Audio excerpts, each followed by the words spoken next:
Montana Territory, October 1883. The wind cut sharp through the open platform at the Miles City Depot, tugging at the hem of Elira Dawson's travel-worn skirt as she shifted her baby higher on her hip. The boy, barely a year-old, curled into her shoulder, cheeks pink from the cold. Her gloved hand tightened around the frayed handle of her carpet bag. The train had pulled away 10 minutes ago, its smoke still hanging in the air like a question.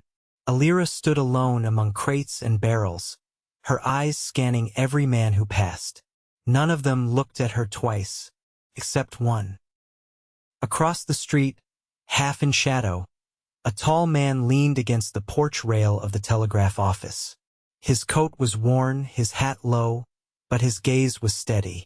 He had not moved since she arrived, just watched. She knew what that kind of watching meant. Back east, it meant trouble. In Miles City, she hoped not. The baby stirred in her arms, letting out a soft cry. She bounced him gently, whispering, "Soon, Henry. Soon he'll come."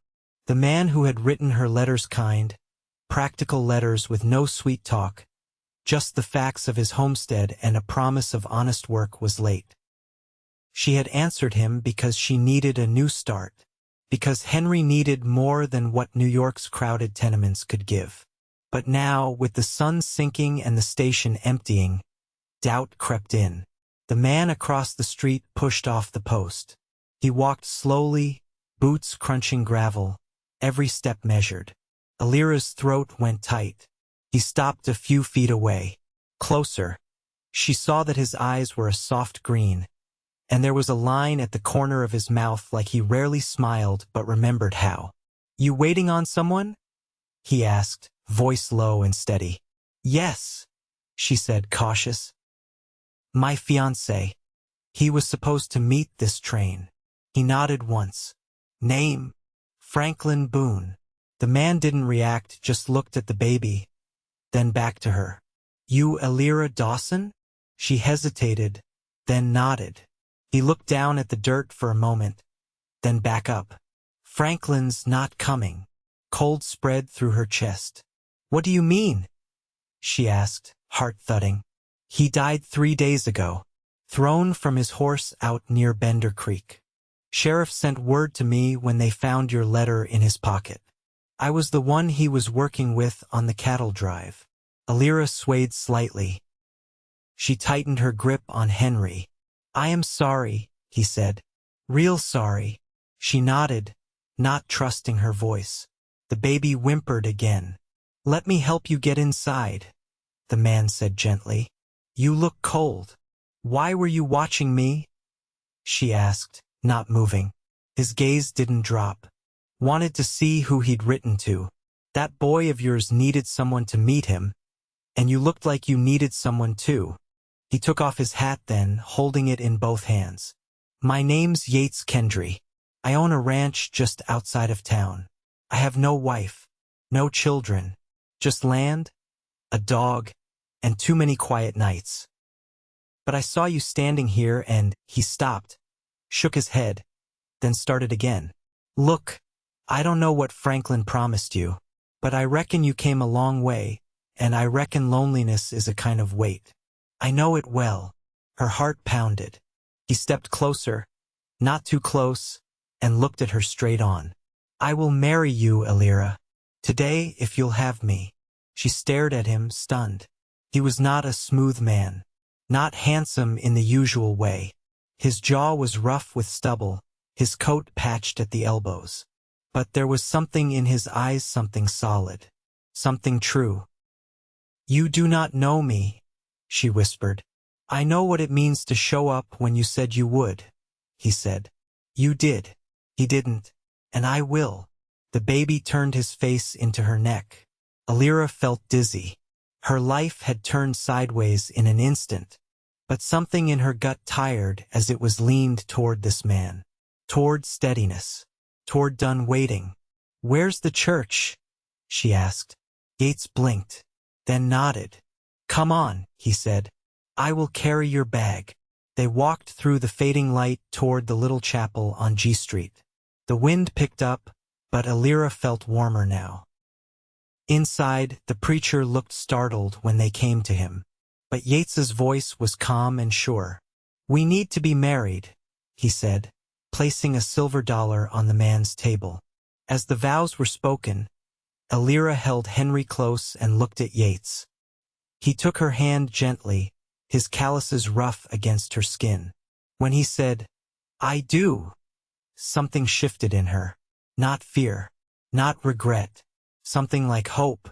Afterward, he led her outside, where the stars had started to prick the sky.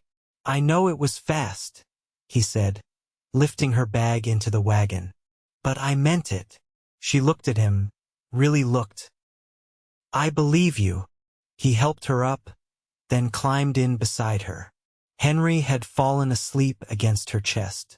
Elira leaned back and let the rhythm of the wagon settle her nerves. Yates glanced at her, then reached a hand carefully to touch Henry's small foot. "I will take care of both of you," he said, voice quiet. Elira looked away to hide the tears that sprang to her eyes. She had come for one man and found another, and somehow she felt safer with this one than she ever had before. The Kendry ranch sat low in the valley, where the cottonwoods leaned into the wind and the land stretched out like a held breath. The house wasn't large, but it was built with care-tight logs, squared corners, shutters that closed clean. Smoke rose from the chimney when they arrived, the kind that smelled faintly of pine and meat grease. Yates handed Elira down from the wagon with a steady grip beneath her elbow. She shifted Henry's weight and followed him up the porch steps, her boots brushing worn boards. "Mind the third step," he said. "Gives a little." Inside, the warmth hit first. Then the quiet. A black mutt lifted its head from a braided rug in the corner but didn't bark, only thumped its tail once and went back to sleep. Yates gestured toward a rocker near the hearth. "You can sit. I'll get him a blanket." She eased down, the chair creaking beneath her, and held Henry closer as he stirred. The boy's eyes blinked open, then shut again when she hummed low in his ear. The fire cast long shadows across the floor, and she could hear the kettle beginning to bubble. Yates returned with a folded quilt that smelled faintly of cedar. "Used to belong to my sister," he said, laying it over the baby's legs. "She pieced it before she passed." Elira looked up. "You had a sister?" "Lena, younger, took sick before she was grown. She used to sing to the hens like it'd make them lay better." Elira didn't know what to say to that, so she only nodded. He drew a chair across from her and sat, his knees spread, elbows on thighs. "I've never had a child in this house before," he said, eyes on the fire. "My mother used to say it changes the way a place breathes." Elira looked around. The walls bore no decoration, but the room didn't feel hollow. There were signs of a lived-in life. A half-carved handle on the table, a tin of spare nails, a coat hung carefully by the door. "Do you want him to call you father?" she asked quietly. Yates didn't answer right away. He rubbed the back of his neck, then looked over. "Only if it feels true to him. Or to you." She studied him, how he didn't shift under her gaze, how he waited for her answer without pressing. "I don't know what's right yet," she said, "but I'm grateful for the way you looked at him. Like he mattered before you knew his name." His eyes softened, but he didn't speak. The kettle hissed and he stood to pour water into 2 mugs. He held one out to her, the steam curling between them. "Dandelion root. Best I've got for now." She accepted it, wrapping her fingers around the warmth. "I didn't come with much," she said. "Just Henry and 2 dresses. The rest I sold to pay for the train." "I don't need much," he said. "But if there's something you miss, you can tell me." She took a sip, the bitterness grounding. "I miss music, just the sound of it. Sometimes in the evenings, back in the city, someone play a fiddle from a window above the street. I've got a harmonica somewhere," he said. "Don't play it well, but I can try." That made her smile. Not wide but real. Henry shifted, his hand curling in her sleeve. She adjusted him gently, then looked toward the small hall off the main room. Is there a room for him? Yates rose and opened a door on the left. I cleared this one. Was going to use it for storage, but it's warm. There's a cot. I'll see about getting a crib built. I'll keep him with me tonight, she said. He wakes often. You take the bed, then. I'll sleep out here. She hesitated, caught between gratitude and the awkwardness of unfamiliar closeness. You don't have to. I want you to feel safe, he said simply, meeting her eyes. No rush. We'll find our way. She rose, cradling Henry, and stepped into the room. The bed was small but clean, the sheets cool to the touch. She laid the baby down gently and covered him with the quilt. When she turned back, Yates was still at the doorway, one hand on the frame. Elira, he said, voice lower now. Tomorrow we'll go into town. Get what you need. Fabric, food, whatever you say. You're not here to owe anyone. She nodded, her throat thick. He gave her one last look, then backed away, pulling the door lightly closed. In the stillness that followed, she sat on the edge of the bed, fingers pressed to her lips.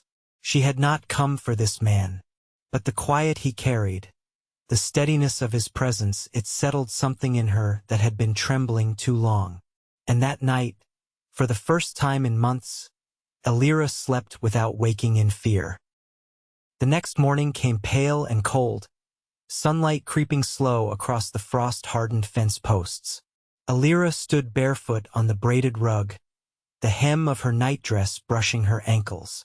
She let her hand rest lightly on Henry's back where he lay curled in the middle of the bed, still deep in sleep. His breath was even, his small lips parted. She dressed quickly, pulling on the heavier of the two wool skirts she'd brought and wrapping her shawl around her shoulders. The floorboards chilled her soles as she stepped out into the main room. Yates was at the stove, sleeves rolled to the elbow, a skillet hissing with fat and cornmeal batter. His hair was damp near the collar, and he wore a clean shirt, though the cuffs were fraying. He didn't turn when she entered. You're up early, he said. I heard the rooster, she replied, brushing a loose braid over her shoulder. Didn't want to waste the light. There's coffee in the pot, he said, glancing over his shoulder. Strong enough to keep a mule on its feet. She poured a mug and sat at the table. A silence stretched between them, not uneasy, just unfamiliar. I've been thinking, he said, sliding 2 cakes onto a tin plate and setting it before her. We ought to fence the southern edge before snow sets in. Calves'll stray if we don't. Elira took a bite, nodding slowly. I can mend wire. He looked at her then. You ever done that before?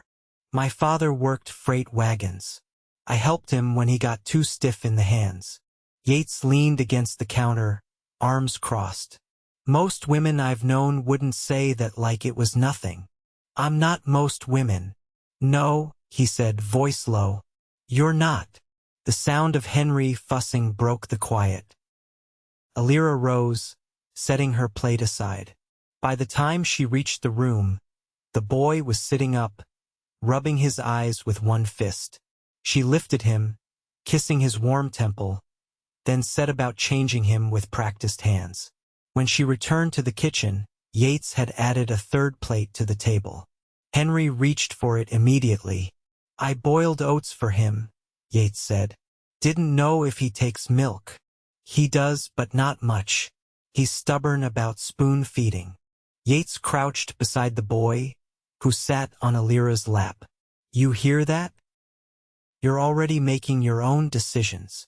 Henry blinked solemnly, one hand fisted in Elira's sleeve. Yates rose, dusting his hands. We'll head into town after chores. You make a list in your head. We'll get everything we can carry. Elira hesitated. I'd like to sew curtains. These windows let in too much wind. He nodded. Choose whatever fabric you want. They spent the morning clearing the barn roof of broken branches.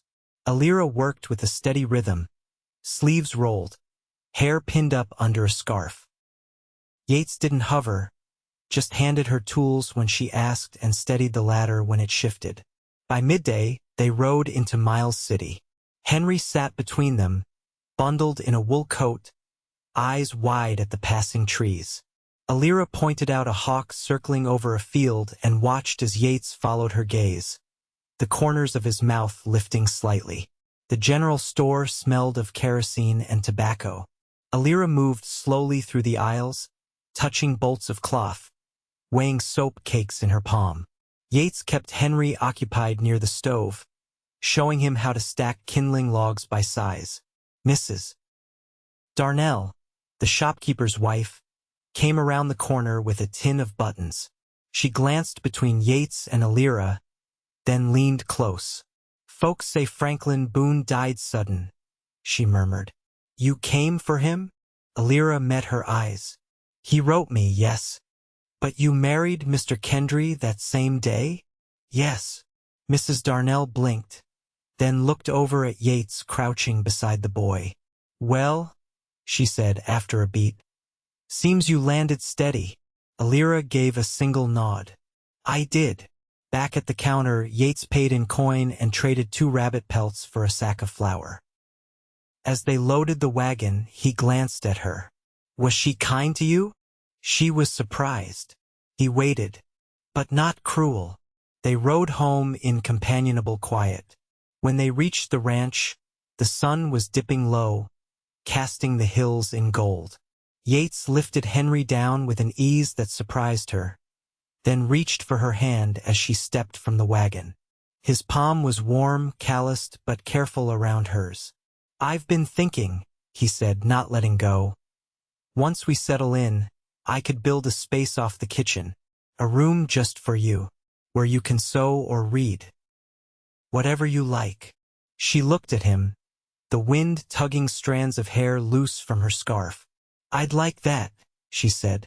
He gave her hand a gentle squeeze before releasing it. Inside, she unpacked their purchases while he lit the lamp. Henry crawled under the table, dragging a wooden spoon in his wake. Elira stood a moment watching them both. She had not expected gentleness here, never imagined a man who thought of quiet rooms and warm oats. But he had not asked to be her husband out of pity. There was something deeper in the way he watched her, something still forming but steady in its rise. And as she laid the fabric across the table, fingers smoothing the folds, she felt something unfamiliar settle behind her ribs. Not safety, not yet, but the beginning of home. By the second week, the rhythm of the place began to shape around her. Elira moved through the house with quiet purpose, sleeves rolled, hair pinned in neat coils. She learned which windows caught the last light and which floorboards creaked under an uneven tread. In the evenings, after Henry drifted to sleep with his thumb pressed against his cheek, she sat by the hearth and stitched by lamplight while Yates carved handles for his harness tools or read from his old farm almanac without a word. One morning, after the frost had melted into the soil and left the porch steps slick, Yates returned from the barn with his shirt damp from the shoulder down. "Cow slipped into the spring trough," he said, setting his hat on the peg. "Took half the fence with her." Elira wiped her hands on her apron and glanced toward the cupboard. "I can patch canvas if you need to cover it till repairs hold." "She's not hurt," he said, tugging off his gloves. "But she'll test another gap if I don't shore it right." "I'll walk the edge with you," she said. "You miss a loose post when your mind's on the herd." He didn't answer at first, just looked at her with a kind of quiet approval. "You mind leaving Henry with the neighbor's girl? She's been asking to earn coin." "I'll speak to her," Elira said, already turning to fetch his dry shirt. By noon, the wind had picked up across the ridge. They walked the fence line with Henry left in the care of the McClary girl, a sensible child of 12 who lived 2 homesteads over. Yates carried the tools while Elira pointed out gaps where the earth had shifted. She moved with a sureness that surprised him, boots firm in the churned soil, eyes scanning without pause. "You ever think about what made you say yes that day?" he asked, setting a post upright. She knelt beside the wire spool, feeding it through his grip. "I thought about the other choice. Going back." He twisted the wire tight around the nail. "And there wasn't anything there waiting for me. Just damp rooms and women too tired to speak kindly." He drove the nail in with one solid strike. "Still, you didn't know me. I knew you stood still when you could have walked away." She reached for the next length of wire. "That counted for something." He handed her the hammer. "What about now? Still counting?" "I haven't kept tallies," she said, "but I sleep easier." He nodded once and didn't press further. She liked that about him, how he asked straight but left space when the answer came. They worked until the sun dropped behind the ridgeline, casting long blue shadows across the pasture. By the time they returned, Henry had fallen asleep in the girl's lap, his small fingers curled around the corner of her shawl. Elira gathered him up gently, whispering her thanks. That night, after Henry had been tucked under the quilt she'd finished hemming the day before, Elira stepped onto the porch with a shawl wrapped tight. Yates sat on the top step, a tin mug in his hands, the stars beginning to show above the cottonwoods. She eased down beside him, her knees brushing his. "I ran my hand across the doorframe in his room," she said, voice soft. "It's worn smooth at the height where a child would stand." He sipped from the mug. "That was Lena's doing. She marked it every birthday, even when no one was growing there." Elira leaned back against the post. "I might do the same. He's gaining weight." Yates glanced at her. "You think he's content?" "He doesn't cry at night anymore." She looked toward the dark field. "He doesn't flinch when the dog barks." They sat a while longer, the only sound the wind slipping through the dry grass. Then Yates shifted, setting the mug aside. "I started digging a root cellar behind the shed," he said. "Thought we could store potatoes down there once the ground freezes. We'll need a bin for onions," she added. "And I can dry beans if I hang them high enough." He turned toward her, his face half in shadow. "You speak like you plan to stay." She didn't answer right away. The air smelled of wood smoke and the faint sweetness of the last apples clinging to the tree by the fence. "I made a choice," she said finally. "I don't believe in undoing what's been done unless it was wrong to begin with." He reached over then, slow and sure, and let his hand rest on top of hers where it lay folded in her lap. His touch was steady, not asking. "You think this is right?" he asked. She met his eyes. "I do." He didn't smile, just nodded once, like he was tucking the words away somewhere private. They stayed there until the cold pressed against their backs and the lamp inside flickered low. When he stood, he offered her his hand. She took it, and together they stepped into the house. The last Sunday of November brought a wind that moved low through the trees, not harsh, but steady, like winter breathing in beneath the hills. Elira stood at the table, twisting dough for the evening's bread, sleeves dusted in flour. Yates had ridden out before dawn to help a neighbor with a wagon axle, and Henry napped near the stove, a quilt tucked around him in a nest of pillows. She heard hoofbeats before she saw him. When he stepped through the door, his coat was stiff with cold and one cheek bore a shallow scrape just beneath the eye. "What happened?" she asked, wiping her hands and moving toward him. He pulled off his gloves. "Horse shied at a quail. Threw me into the brush." She reached up and gently touched the edge of the scrape with 2 fingers. "You ought to wash that before it sets red." He nodded and crossed to the basin, bending to splash water across his face. When he straightened, she handed him a clean towel, and he pressed it to his skin without a word. "I've been thinking," he said, lowering the towel. About the land west of the pasture. It's flat, and the soil seems sound. Wouldn't take much to break it for a garden. Elira leaned against the table, arms folded. What would you grow? Beans, mostly. Maybe summer squash. Something we can store through the winter without much fuss. I'd need to build a fence to keep the hens out. He gave a nod. I can mill the rails this winter, once the snows settle us in. She crossed to the shelf and took down a jar of dried sage. We could put the well closer to the house. The pump stiff and the walks long with a bucket. He met her eyes. You really mean to stay for all of it, don't you? I gave you my word, she said, voice even. Same as I did at the church. He stepped closer, not hurried, not uncertain. You came here for someone who didn't make it. I've never asked what you hoped to find. I don't think I knew, she said. But I know now. He waited. I wanted stillness, she said. Not silence, but the kind of calm that makes a place feel lived in. The kind that doesn't change when the weather does. She reached for the back of his hand. I don't wonder when you'll come back, Yates. I don't wonder if you'll mean the things you say. That's what I hoped for. The corners of his mouth drew up slow, and he turned his hand beneath hers, palm to palm. I've been marking the days since you came, he said. Not as a tally, just noticing them, how they feel different now. They stood like that, hand to hand, until Henry stirred in his sleep and gave a soft cry. Elira turned toward the stove, but Yates stepped past her and knelt beside the boy, lifting him gently. Still sleepy?